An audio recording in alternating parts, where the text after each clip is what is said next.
విషయం చెప్పండి, తెలియపరచండి. కాకినాడ జిల్లాలోని సామర్లకోట మండలంలోని బాణాసంచా తయారీ పరిశ్రమలో భారీ పేలుడు సంభవించింది.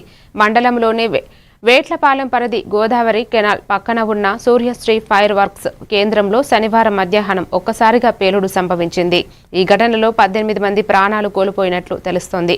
భారీ ఎత్తున మంటలు ఎగసిపడడంతో ఆ ప్రాంతమంతా దట్టమైన పొగ వ్యాపించింది. పేలుడు శబ్దాలు సుమారు 5 కిలోమీటర్ల మేర వినిపించాయని స్థానికులు తెలిపారు. తీవ్రంగా గాయపడిన 8 మందిని అంబులెన్స్లో ఆసుపత్రికి తరలించారు. మత్తులో ఎక్కువ మంది మహిళలే ఉన్నట్లు సమాచారం. అబ్దుల్ గారు